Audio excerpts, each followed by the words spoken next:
Alors bonjour à toutes, bonjour à tous, Valentin Enfant avec vous pour ce webinaire éducatif du mardi 3 octobre 2017. Aujourd'hui nous allons parler des moyennes mobiles, comment nous tradons avec les moyennes mobiles. On va voir ça du niveau le plus simple, qu'est-ce qu'une moyenne mobile, jusqu'à une stratégie qui peut être intégrée à un plan de trading, tout simplement. Alors bonjour à tous, je vais commencer par l'avertissement légal sur le risque. Alors le trading avec effet de levier amplifie toujours les gains et les pertes. Un compte risque limité présente un risque de perte du capital investi. L'investissement sur compte titre présente un risque de perte en capital. IGFONI, exclusivement un service d'exécution d'ordre. La présentation est à titre indicatif et ne saurait être considérée comme un conseil ou une recommandation d'investissement. Le sommaire. Alors, on va voir tout d'abord qu'est-ce qu'une moyenne mobile, comment elle fonctionne. Ensuite, nous verrons les moyennes mobiles qui est, selon moi, l'indicateur de tendance le plus efficace, voire même le meilleur indicateur. En troisième partie, nous verrons une alternative à la moyenne mobile classique. Enfin, les moyennes mobiles utilisées comme les différentes utilisations à la fin du webinaire. Donc ça va être les niveaux de support résistance, ça va être également les croisements des moyennes mobiles et enfin le filtrage des tendances grâce aux moyennes mobiles. Voilà, donc on va voir tous ensemble. Si vous avez des questions, n'hésitez pas à me les poser dans la boîte de dialogue. Nous sommes là pour dialoguer, pour échanger. Donc voilà, c'est pour les débutants, c'est pour les novices, c'est pour les intermédiaires, pour les avancés. Voilà, c'est pour tous les niveaux. Donc n'hésitez surtout pas à interagir. Comment fonctionne une moyenne mobile? Alors une moyenne mobile, c'est tout simplement une moyenne de prix d'un actif sur une période de temps donnée.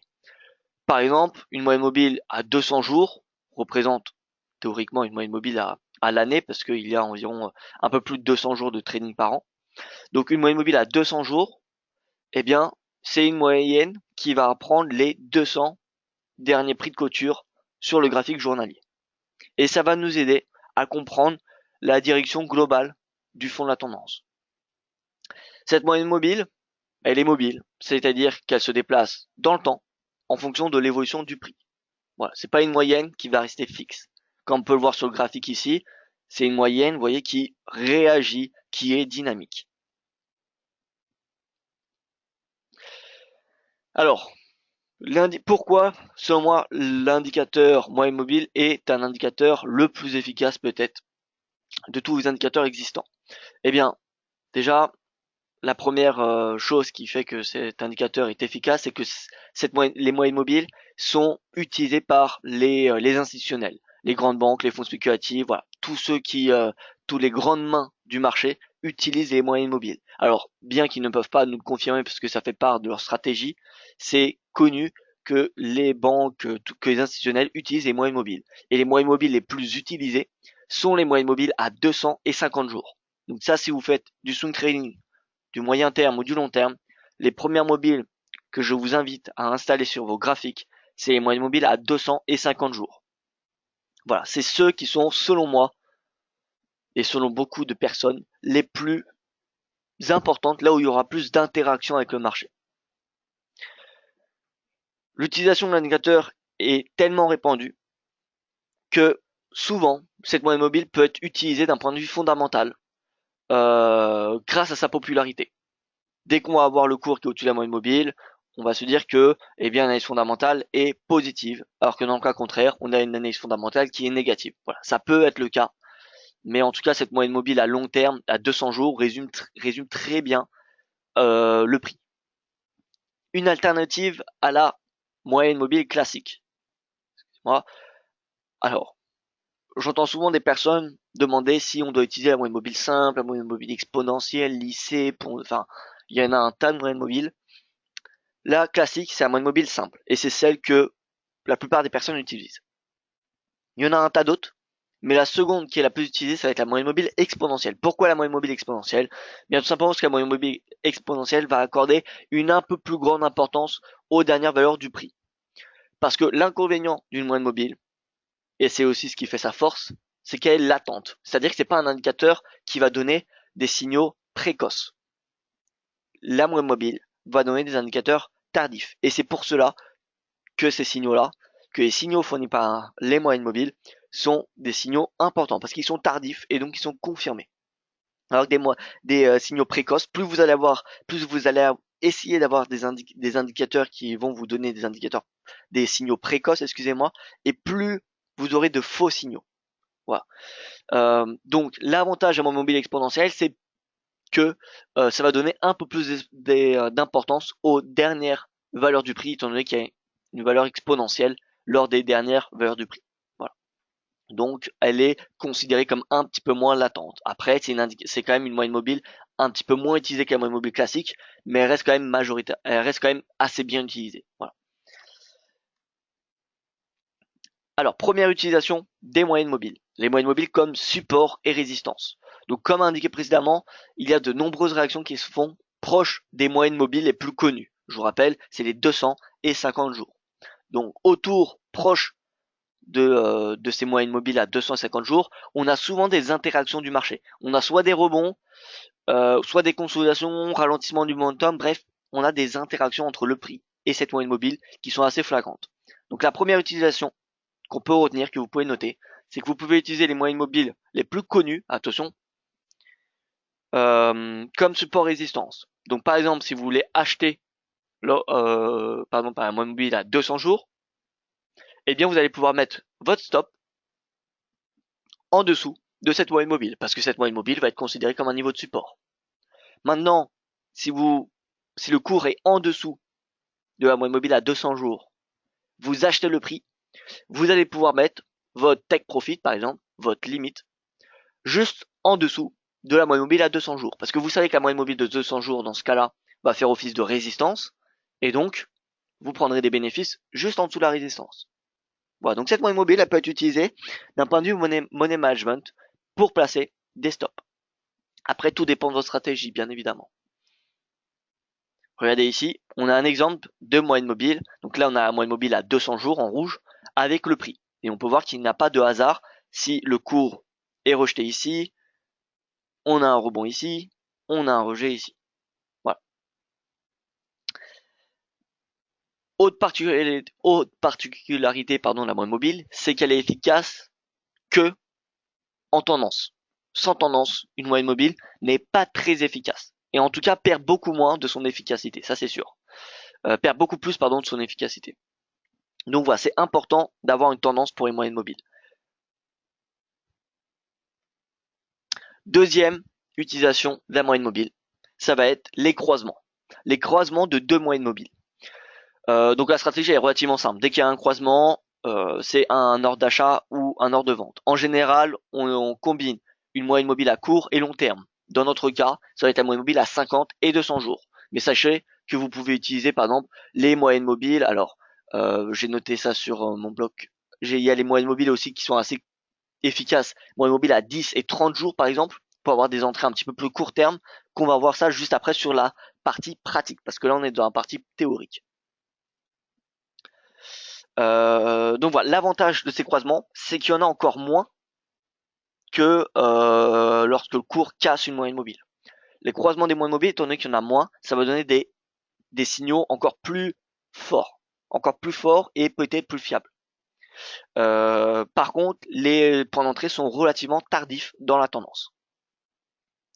Ça va permettre à éviter les va-et-vient qui peuvent parfois nuire à des traders qui souhaitent agir de façon précoce. Vous savez, par exemple, on revient sur le graphique derrière. Vous voyez ici, là, vous n'aviez pas vraiment de tendance. Donc, si vous achetiez là, ensuite, il y avait un pullback. Vous voyez, il n'y avait pas vraiment de tendance. Si vous aviez attendu les croisements des moyennes mobiles, vous voyez que ici, vous auriez acheté. Et ensuite, vous utilisez une règle de take profit. Pour le croisement des moyennes mobiles, je déconseille, personnellement, de mon expérience vraiment personnelle, d'utiliser les croisements des moyennes mobiles comme take profit. Par exemple, vous vous dites que vous achetez lorsque la moyenne mobile rapide, c'est-à-dire la moyenne mobile à 50 jours, qui est sur ce graphique en gris.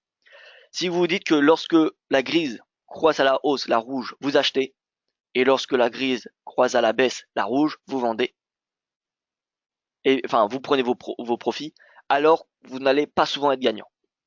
Voilà. Si vous voulez acheter lorsqu'il y a les croisements, ce qui peut être une bonne, honnêtement, stratégie, je vous déconseille d'utiliser ce même croisement comme take profit.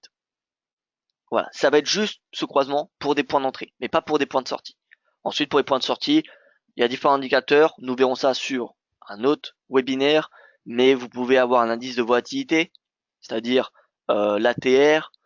Vous pouvez avoir également un oscillateur comme le stochastique ou le MACD. Voilà, vous pouvez avoir différentes autres stratégies pour sortir. Mais le croisement des moyennes mobiles, ça va juste être une stratégie pour rentrer dans le marché. Troisième utilisation et dernière utilisation, même s'il y en a encore plein d'autres, mais c'est les principales, de la moyenne mobile, c'est la capacité de filtrer une tendance. Voilà. Étant donné que la moyenne mobile identifie très bien la tendance, comme on l'a dit au début du webinaire, elle peut être utilisée pour identifier un biais directionnel. Une stratégie que je vous donne là, que je n'invente rien, vous allez pouvoir la retrouver partout sur internet, mais qui pour moi donne des bonnes idées si vous souhaitez construire une stratégie trading. C'est avant de trader avec un oscillateur, c'est de trader avec une moyenne mobile. Combiner un oscillateur avec une moyenne mobile. Par exemple, la moyenne mobile va être utilisée pour avoir un biais directionnel, pour positionner ses achats ou ses ventes, et ensuite l'oscillateur pour optimiser le point d'entrée. On regarde dans ce graphique, on a une moyenne mobile à 200 jours qui va nous donner un biais haussier. Pourquoi? Parce que le cours est au-dessus de cette moyenne mobile. Nous associons, cette moyenne mobile à un stochastique qui est un oscillateur, et lorsque, le stochastique se croise, nous allons nous dire que on va passer à l'achat parce que le cours est au-dessus de la moyenne mobile. Donc on ne cherche pas à vendre le prix parce que nous savons que la tendance est notre ami. Nous savons que la tendance est notre ami, qu'il faut la suivre. Donc on va essayer que d'acheter dans une tendance haussière. Et on va essayer que d'acheter et on va pouvoir rentrer à l'achat, grâce à cet oscillateur. Voilà. Maintenant, si demain le cours passe en dessous de cette moyenne mobile, nous allons nous intéresser qu'à la vente. Et donc on va s'intéresser au croisement à la baisse du stochastique. Nous allons voir ça juste après, si vous avez des questions. Voilà, j'attends rapidement si vous avez des questions. Ensuite, je passe à la partie pratique.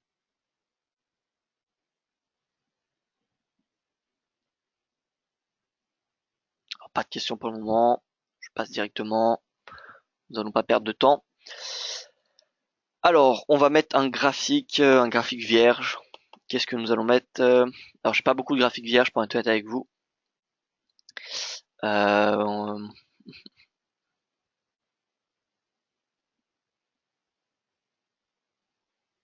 alors, je réfléchis à un graphique vierge. Le GBP CHF peut-être. Ah non, GBP NZD. CHF Yen. Voilà, CHF Yen, on ne devrait pas avoir. Si, on a. NZD CHF. Pareil. CHF CAD. Non, le CAD CHF, pardon.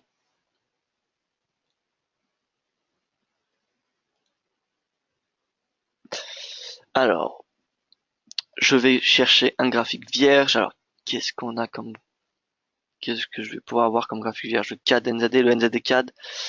NZD CAD peut-être. Non, bon, je pense que j'ai toutes les. On va passer sur. Tant pis, on va passer sur une paire exotique. Je suis désolé, mais sinon je vais devoir supprimer mes templates et ça va pas me satisfaire. Donc, on va plutôt utiliser un graphique vierge, l'USD Tsar, le Tsar, la monnaie et la devise de l'Afrique du Sud. Voilà. Là, nous avons devant nous l'USD Tsar avec une moyenne mobile à 200 jours en gras, en noir foncé, enfin vraiment épaisse, et une moyenne mobile à 50 jours qui est en noir un petit peu plus fin. D'accord? Donc on a deux moyennes mobiles, une qui est considérée à court moyen terme et une qui est considérée à long terme.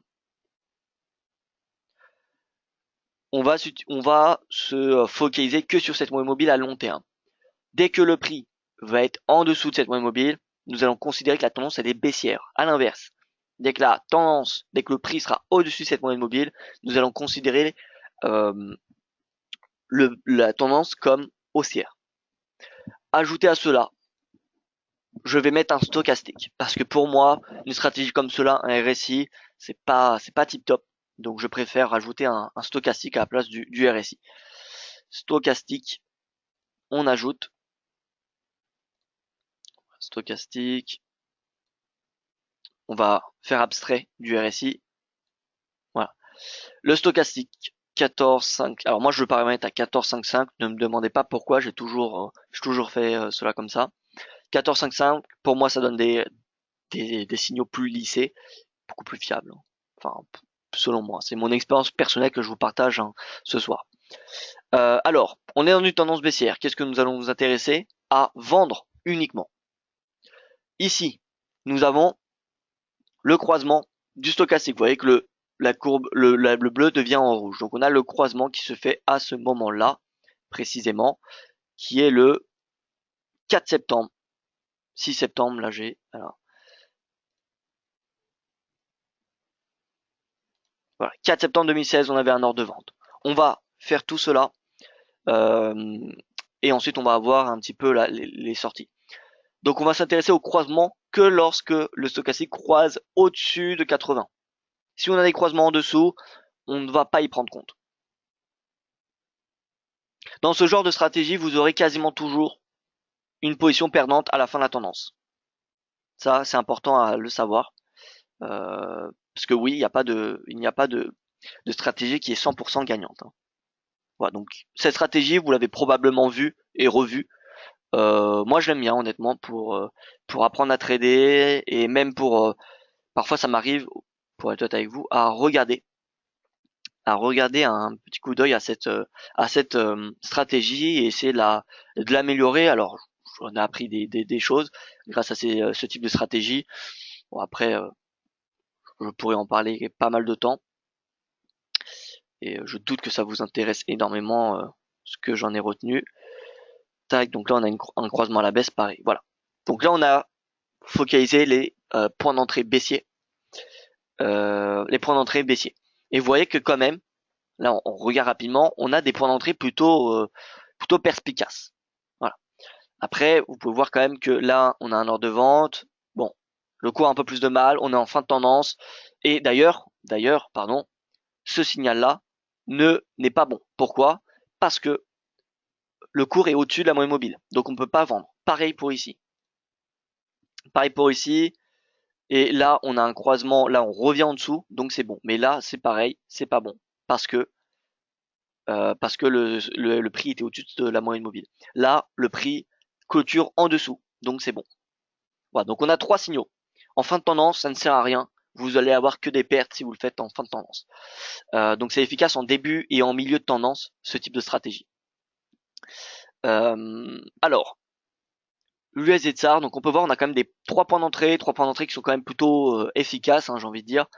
Maintenant, ajoutez à cela, donc pour sortir, vous allez avoir différentes façons de sortir du marché. Soit vous attendez que le stochastique revienne à la baisse. Par exemple, vous vous dites que lorsque le stochastique atteint 30, sans même croiser, sans rien, juste le stochastique atteint 30, vous sortez. Donc là, le stochastique atteint 30, à ce moment-là. Le stochastique atteint 30 à ce moment-là. Et le stochastique atteint 30 à ce moment-là. Et vous pouvez voir quand même, bon, on a une stratégie là qui peut être quand même assez intéressante. Bon, c'est extrêmement volatile sur l'USD Tsar, donc voilà, faites attention si vous tradez, mais regardez, 4318 pips, ce qui fait moins 3%, d'un point de vue relatif, c'est peut-être un peu plus intéressant de regarder l'USD Tsar. Ici, voilà, moins 5,82%, c'est-à-dire moins 8422 pips. Et enfin ici, nous avons une stratégie qui fait un petit peu moins 2390 pips. Voilà. Donc là, on a une stratégie qui est globalement pas très compliquée, qui est plutôt simple à mettre en œuvre, qu'on peut mettre en œuvre sur toutes les stratégies de tendance. Et donc, en particulier sur les marchés actions, j'aime beaucoup cette stratégie sur les marchés actions. Pour être honnête avec vous, on va regarder ça ensemble. Sur les marchés actions, c'est encore plus efficace étant donné que, surtout les indices, pardon, Parce que les indices, ils sont construits pour aller à la hausse. Les indices sont construits pour être haussiers.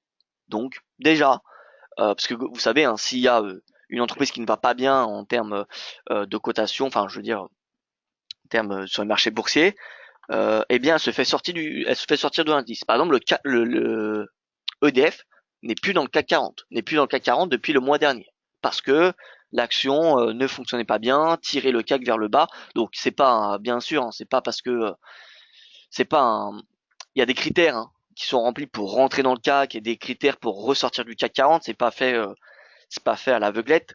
Mais voilà, c'est juste pour vous compreniez que les indices sont faits pour monter, pour progresser. Donc on a plus de chances de passer à l'achat, d'être acheteur sur les indices que vendeur. Voilà. Après, il y a des opportunités vendeuses qui sont extrêmement intéressantes quand même sur les marchés actions. Mais bon, sur du long terme, ce qui est important, c'est que les indices sont haussiers. Et là, par exemple, bon, j'ai pas envie honnêtement de supprimer toutes mes lignes, mes lignes horizontales parce que ça me prend du temps. Donc on va essayer ensemble de se focaliser que sur les lignes verticales. Et vous allez voir que ici, donc, on a un signal haussier. Ici également. Ici également. Donc là, je fais vite, rapidement. Mais regardez, on a trois signaux haussiers. Trois signaux qui sont plutôt efficaces. Trois signaux haussiers parce qu'on est, le prix est au-dessus de la moyenne mobile à 200 jours et parce que le stochastique croise à la hausse 20. Le seuil de 20.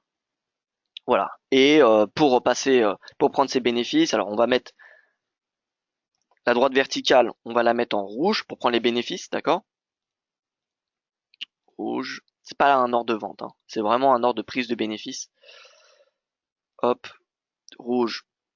Voilà. Dès que ça atteint 80, pam, on prend des bénéfices. Tac, tac. Donc vous pouvez voir, même on peut attendre encore plus longtemps sur les marchés actions. Vous pouvez même attendre. Alors là, on n'était pas à 80, pardon. Vous pouvez même attendre, le croisement du stochastique, parce que étant donné que les marchés actions sont, comme je vous l'ai dit, faits pour être haussiers, il y a beaucoup plus de chances que la tendance se poursuive au-delà de 80. Donc, pour les marchés actions, vous pouvez attendre le croisement à la baisse. Vous pouvez attendre le croisement à la baisse. Et au croisement à la baisse, si la tendance elle est haussière, vous ne passez pas à la vente, hein. J'espère que ça, vous l'avez bien compris.